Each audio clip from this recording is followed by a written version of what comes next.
Está começando Direto ao Ponto, um programa de perguntas e respostas.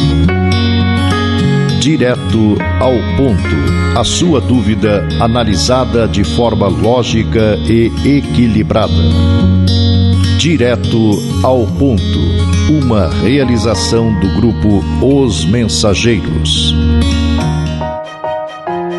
No conjunto de mensagens psicografadas por Chico Xavier, de pessoas comuns, existe alguma de acidente de aviação? Sim, existem várias, dentre as quais destacamos uma muito interessante, apesar de triste. Começou, para ser exato, no dia 6 de janeiro de 1979.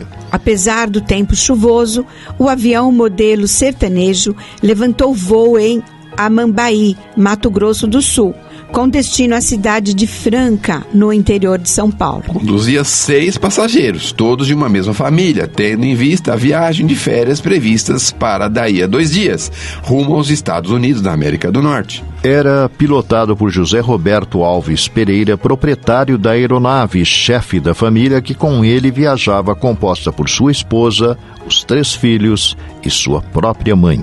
Na verdade, sua primeira experiência solo, ou seja, sem a presença do instrutor, visto que se habilitara, como se diz no meio aeronáutico, brevetara, apenas 48 dias antes. Nas imediações do espaço aéreo da localidade, Nova Andradina, ainda no estado de origem, a aeronave acabaria por se precipitar ao solo, gerando um acidente do qual nenhum dos tripulantes escapou com vida. Confirmavam-se assim os maus presságios da sua única irmã ao ouvi-lo dizer ao telefone que voaria sem supervisão de outro piloto, bem como do tio, impaciente e ansioso pelo mesmo motivo.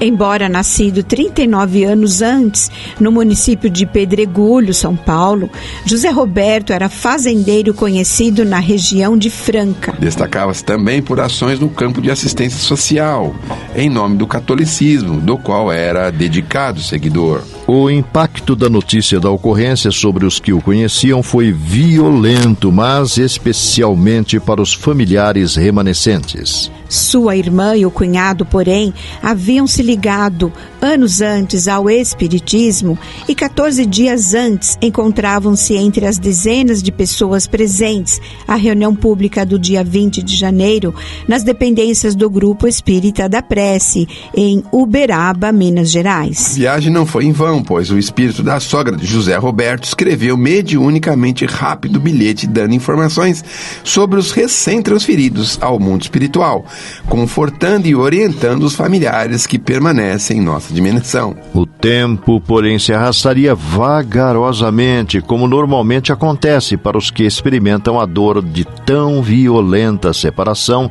até que pouco mais de 18 meses depois, em outra reunião pública, dia 4 de julho de 1980, em meio a 6 cartas psicografadas por Chico, o próprio José Roberto se fez presente. Oferecia à irmã e ao cunhado não só a prova de que continuava vivo em outro plano existencial, mas também maiores detalhes sobre a fatalidade da derradeira viagem.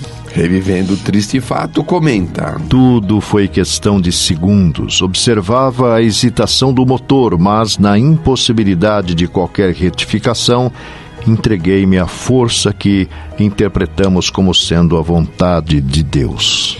Creiam que não houve tempo para se despender-se em lamentações.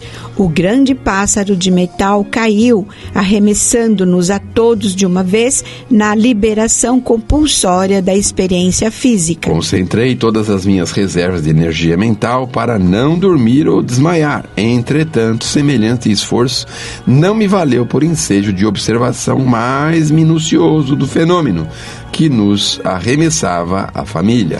Numa fração de tempo que não pude precisar e nem posso ainda precisar, vi-me fora do corpo, à maneira de nós que salta do invólucro natural que a retém, e conquanto cambaleasse de espanto e sofrimento, reconheci que não estávamos sós. confirmando a revelação espírita na resposta à questão 160 de O Livro dos Espíritos e a de várias cartas psicografadas por Chico Xavier, de que acontecimentos imprevisíveis na Terra acham-se marcados para acontecer no plano espiritual, o senhor José Roberto acrescenta: Conquanto cambaleasse de espanto e sofrimento, reconheci que não estávamos a sós.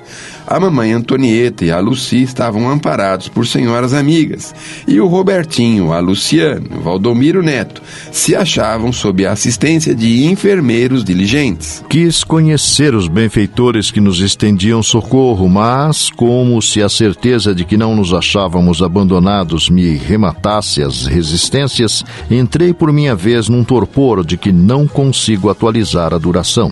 Mais tarde, ainda ignoro depois de quantos dias, despertei numa instituição que a princípio me forneceu a ilusão de que havíamos sido salvos do acidente doloroso, mas não se passou muito tempo para que me visse esclarecido. Havíamos deixado a moradia física de uma vez. Embora me sentisse quase quebrado pelas consequências da queda, era obrigado a reconhecer que me via num corpo em tudo semelhante àquele que me havia servido. Seria inútil qualquer tentame do meu lado para descrever-lhe a mudança que me convulsionava a cabeça. Entretanto, era preciso resignar-me aos acontecimentos, e mais uma vez a ideia religiosa foi a escora que me imunizou contra o desequilíbrio total. Pouco a pouco, revi todos os nossos.